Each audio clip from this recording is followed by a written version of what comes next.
Welcome back, Visions fans. Ready Player Will here. A preemptive Happy New Year to you all. Just making a very quick classroom session about the Producer's Bow Tie, an item we got a while ago. I believe it was the anniversary that I think most people don't know enough about, and this definitely needs some attention. Two things I'm going to talk about today, about hate mechanics in general, because one of the benefits of this is that it gives essentially hate +3, and then the effective stat changes when you put it on, because I think a lot of people look at the stats and are a little confused on what they're seeing. So, that being said, real high level, the Producer's Bow Tie, you can see, has an amalgamation of 6 different stat changes, luck, dexterity, things of that nature, but there's also two really major non-quantifiable benefits to this. The first is that it increases the chance of being targeted by 3. I call that hate or aggro for short, and then it decreases your move of 1 for 3 turns. Both of those critically important that are really high IQ ways to use this piece of equipment. We're talking about how hate works. I think it's one of the things that everyone generally knows about, but could use a refresher, and if you don't know about it, you really need to, because it will absolutely elevate your gameplay to the next level. So, hate determines which of your characters takes hit or buff priority from either an attacking enemy or a teammate. It completely determines everything. And each time you take a hit, your hate decreases by 2. That's essentially the way it works. Side note, everyone starts off the battle with 0 hate unless they have a passive that makes them start the battle with some kind of hate. So Dwayne and King Mont and Joom in a week are great examples of that, where they start the battle with 5 hate no matter what. If you have their passive on, doesn't need to be applied, can't be dispelled, it's just innately part of who they are. Get to more of that soon. It cannot be negative, so if you start with 5 hate and you take 3 hits, it will not bring you to -1, it'll just bring you to 0. So early on in the days of when Vow of Love was really powerful as a vision card, where you could designate hate on someone, it has a hate of 5, so it essentially takes 3 hits to beat a 0. For the Producer's Bow Tie, that starts the hate of 3, basically means you get 2 hits and then you're back to 0. When a character deals damage, they generate 2 hate, so really any kind of damage. When a character can buff multiple targets, it will choose the highest hate ally. So if you start a team fight, and let's say you have Dwayne with a hate passive on, so he's got that 5 hate to start the battle, and you have someone who's going to, let's say, cast Quicken or Haste, they, if they're in range of him, will prioritize Dwayne over another teammate who might be in range also. Always. Almost always, 99% of the time. The only way it doesn't work is if they're out of range. That's really it. Slot 1, when you're talking about your formation, always starts with 1 hate. Really important to know, not everybody knows that if you have 3 characters that start off with no innate hate, slot 1, no matter what, will start with 1. And that's something to keep in mind, just as a side note. Different hate buffs do not stack, and let me just elaborate on this very quickly. Warrior of Light is a great example of this, where Brave Presence is a ability that generates hate for himself. Well, if he does Taunting Blade after Brave Presence, the 2 numbers of hate will not stack together. I believe Taunting Blade will simply override it.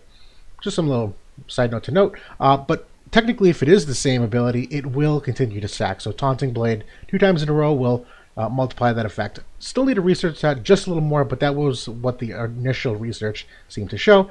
And then finally, if someone does have hate, regardless of where they are, if there's a teammate that's closer to the enemy and your hate character is out of range, the character, even though they have less hate, will obviously be hit by an enemy that's within range. So always keep that in mind no matter what as well.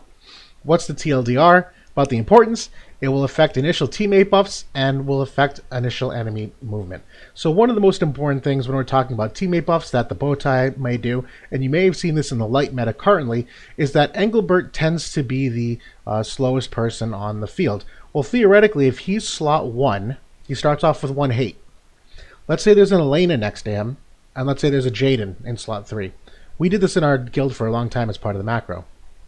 Because Engelbert starts with hate 1, Elena, because she's the fastest on the team, usually, if she goes to do her Stella Artois buff, she will move to Engelbert, because he has the most hate out of everybody on the team. If you put the bow tie on Jaden, though, Jaden will start the fight with 3 hate, and Engelbert will start with 1. Elena will, instead of moving to Engelbert, move to Jaden to buff him instead. It's one of the higher IQ pieces of this in terms of dedicating the initial turn order to whatever you want it to be. You can dictate who has the most starting hate, unless it's someone like Dwayne or King Mont, whose hate of 5 will obviously be more powerful than the hate of 3 of whoever you put the bow tie on. It will also affect initial enemy movement. This is one of the most critical pieces to essentially guaranteeing your success in any kind of PvP. If you can basically lock in what your first 2 turns are, you can kind of determine what you want to make the enemy do. And so you will essentially make the enemy move specific ways depending upon where the hate is. If the hate is on one side of the map, everyone will slowly start to move toward them. If the hate's on the other side, it'll go the other way. So it is a good way to make some enemies move the wrong direction to start. So for instance, if they move toward Jaden to start the battle, and then Engelbert uses Mortal Conviction and generates 12 hate, and all of a sudden they kind of like zigzag the other way, well, now you've kind of thrown off maybe the way they're approaching your team, and you can take advantage of that chaos. So really important. If you're not doing that already, you absolutely need to think harder about it. Ask as many questions as possible. It's the most important thing you can do to ensure that you have success in Guild Wars and PvP in general. Now, if we're talking about the stat changes, I'm like almost positive, put a percentage on this, 60% of you saw these stats and saw all the negatives and were like, this looks terrible, and then decrease move by 1, this looks terrible. I'm not equipping this on anybody. This is a joke gift that they gave us. I don't know why I'd want to decrease anyone's stats.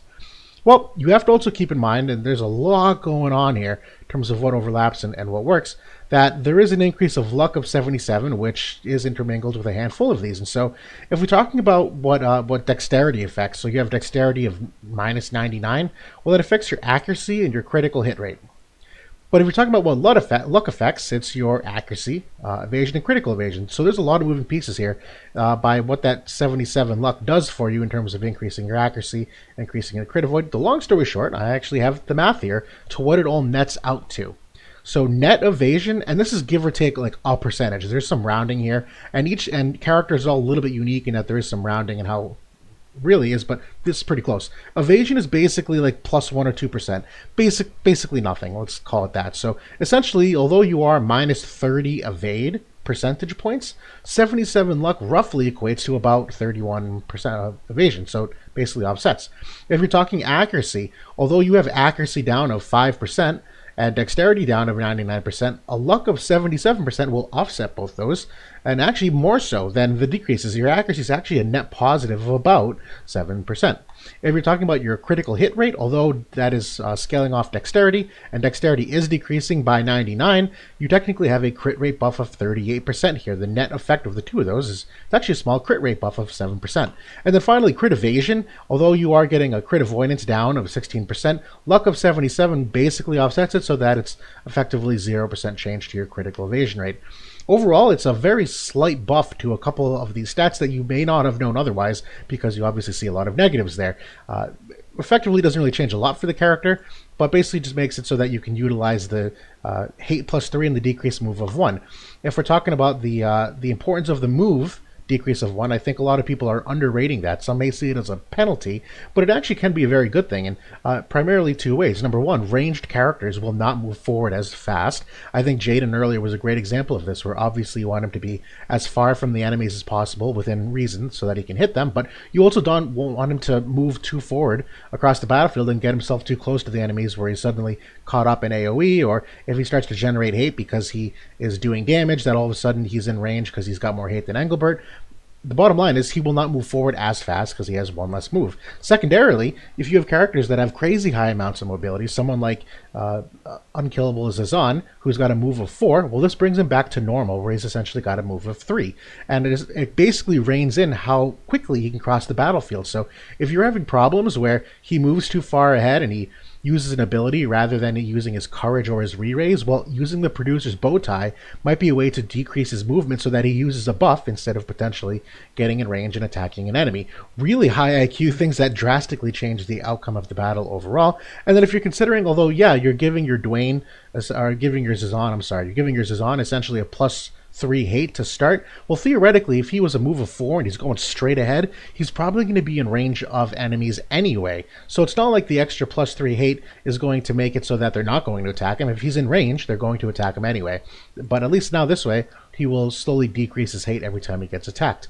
That's really in a nutshell. I think this is a really, like I said, big brain item that a lot of people use as a very strategic chess piece for altering how you may use your buffs and turn order in terms of where you initially make the enemy kite toward you, from what directions they get drawn toward hate, and then basically using the movement down to your advantage, whether it's nerfing a little bit of how quick characters move, or strategically enhancing the range of some other characters for relatively small benefit of statistical change overall.